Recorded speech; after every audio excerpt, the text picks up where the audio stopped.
Hi guys! So today's lesson is going to be for Friday, March 27th. You did it. You made it through our second week of virtual learning, so good job. Pat yourself on the back for that. You made it. You have a bell ringer today, and the question is define Cold War in your own terms. What was the Iron Curtain? What was the Truman Doctrine? Why was it implemented? What was the Marshall Plan? What was it intended to do? If you watched the video yesterday, which you all should be watching these videos, I kind of gave some examples and ways to remember the Marshall Plan and communism, and I used it, I connected the two in an example. So let's recap the stuff that we did yesterday. We did slides 5 and 6 yesterday over the Cold War. We defined Cold War and why the Soviets were so upset with us in the first place. Remember, we both came out as global superpowers, and we have this massive weapon, which is the atomic bomb. And Joseph Stalin's like, well, I want one of those. And remember, we have to think of this from all points of view. So they're scared of capitalism and democracy taking over. We're scared of communism taking over and everyone catching that cold, catching that sickness of communism. And so both sides are going to do whatever they can to stop that from happening. Okay, next slide was the Iron Curtain. That was Winston Churchill's famous speech. It's figurative. It's not, it's not a literal curtain. We looked at this map yesterday. That white line separating the red and the blue, that is what's considered the Iron Curtain. On one side you have capitalist democracies, and the other side you have communist dictatorships. Okay, so that's both sides here. So there was that Iron Curtain. Oh, and containment was our policy. We don't want communism to spread. Then we implemented the Truman Doctrine and the Marshall Plan, that medicine Marshall to help the sickness or the cold of communism. A lot of you guys defined communism too yesterday in the discussion. Thank you for those people that are showing up to the discussions. I appreciate it. I love hearing your thoughts because we can't be there in person, so this really helps me kind of feel a little bit better. So today we are doing slides 8 and 9. 8 is a writing slide and 9 is a picture slide. So slide 8 is just titled Berlin. There are 3 vocab words on this slide, so make sure you write those down on the slide. So we know that Germany was cut up like a pie after the war, and Joseph Stalin took the section with Berlin, which is the capital, and Berlin is also going to be divided up. So we have Germany divided up like a pie, and then we have Berlin that is divided in half. So we have on one side, we have East Berlin and we have West Berlin. So one side is going to be controlled by Joseph Stalin and the other side is going to be controlled by the United States and the Allies. So that means that because Joseph Stalin wants to institute communism in his portion, he's going to institute communism in his portion of Berlin as well. So the East Berlin is going to be communist, and then West Berlin is going to be capitalist democracies. So Berlin is cut in half, and remember, people are still living here. So because Joseph Stalin has a capitalist democracy trying to function in the middle of his section, right? So we have Germany. In his section, in tiny little Berlin, you have a democracy trying to form and capitalism functioning. And he doesn't like that because it's in his communist-controlled, Soviet-controlled section. So what he does is he institutes a blockade. And a blockade is when he cuts off, and it says it in here, he cuts off supplies into West Berlin. So these are, let's see, food, coal, other resources to West Berlin, right? He doesn't want those people. He's like, well, if you're not going to be a part of the Soviet section, if you're going to be controlled by the Allies, then you don't get anything. This is classic Joseph Stalin moves, right? Like he has done this. He did this with the Ukraine when they refused to have collectivization with their farms, and he starves his people. This is what Joseph Stalin does. And so the United States is saying, okay, well, that's not good because we have control of this section, but we can't get resources to our people because it's in the middle of the Soviet-controlled section of Germany. So how do we get to Berlin on the side that we control of a city in the middle of a Soviet-controlled section of Germany? So we are in a pickle, and the people there are struggling. They need these resources. He's totally cut them off. Like he's not giving them anything. And I don't want to be a Debbie Downer, but this is one of the big concerns that our government is dealing with right now, right? If we stop trade, then we won't have the resources that we need. So we cannot stop trade. Like we need these things. We can't stop producing goods because we need those things. So and we're not running out or anything. We still don't go and buy lots of things from the grocery store, but unless you need them.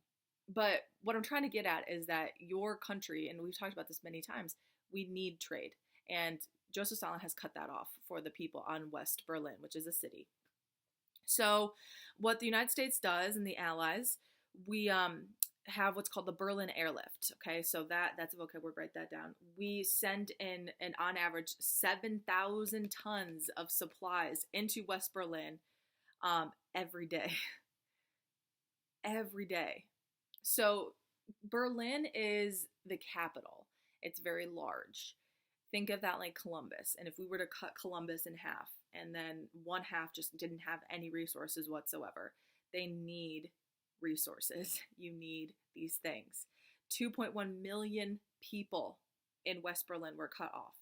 2.1 million people. So the Allies have to help. And so we have the Berlin Airlift. People are going to die with this. You know, the planes are going to crash, or Joseph Stalin might have them shot down, right? So the pilots and things, people are going to die from the Berlin Airlift.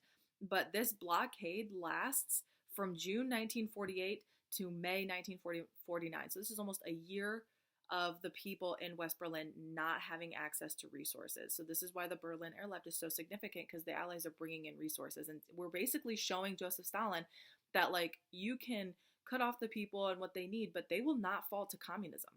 So this is like a big slap in the face, and we're saying, like, no, I mean, you're trying your hardest to get us to give in, but we're not going to give in. We won't let them catch this cold of communism. Not doing it. And so we still are able to help the people of our occupied territory in Berlin. Because of this, as a result, we create something called NATO, which is the North Atlantic Treaty Organization. And we still have NATO today. Actually, President Trump in his press briefing the other day was bringing up NATO. This is very important. This is an alliance system.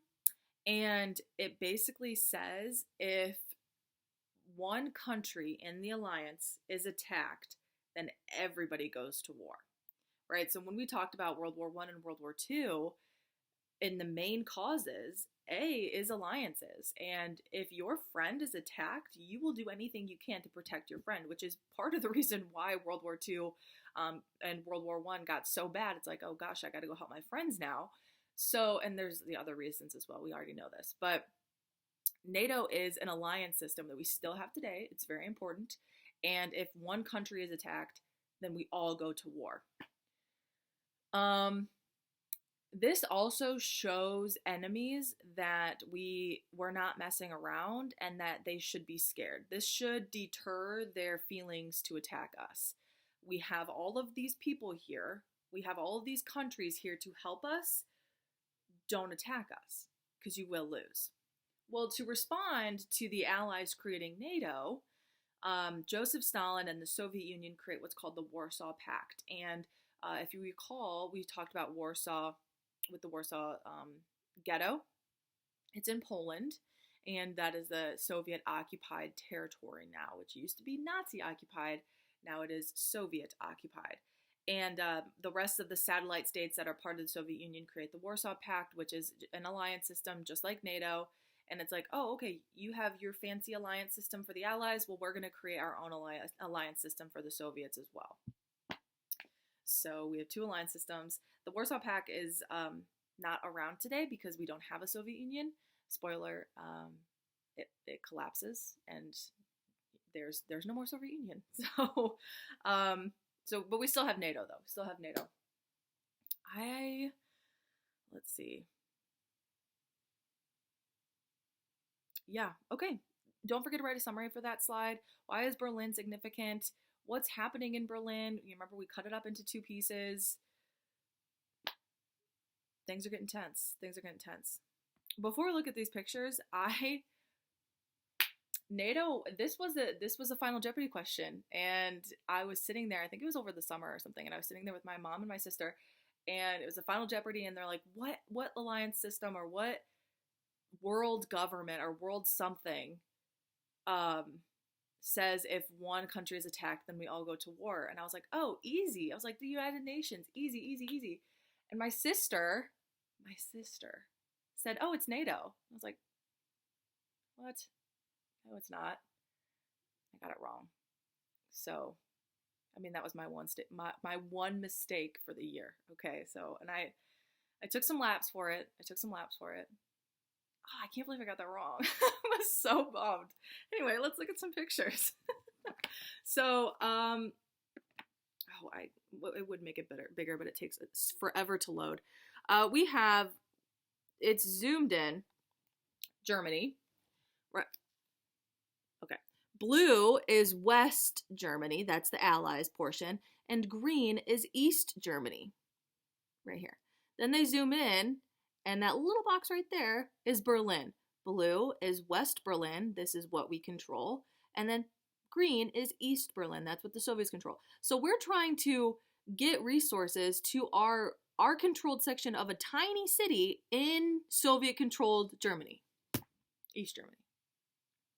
Like, that's hard. The Soviets control this portion of Germany, and we have to like fly in and help the people that we control in West Berlin. That's difficult. But we can't give up because, again, we don't want to fall to communism or the people to fall to communism.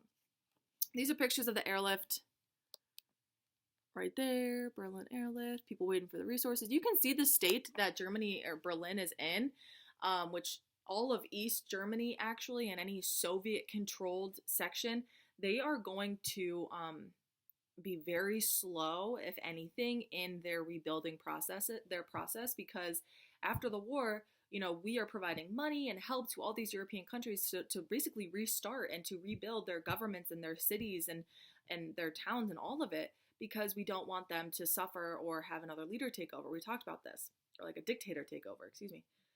So we are helping these people rebuild, but the Joseph Stalin doesn't care about that. So they're not going to have these brand new buildings from after the war. He doesn't care, he at all. So you can see when we look at pictures of East Germany or East Berlin at any moment throughout the Cold War, they are not rebuilding, right? Like this is in the Soviet-controlled section of East Germany, so he doesn't care. And we got another one right here. Look at all those people waiting for resources. Like, they literally need them. They need them to survive. All right, that's it. Don't forget a summary. Don't forget your bell ringer. And have a good weekend. Bye, guys.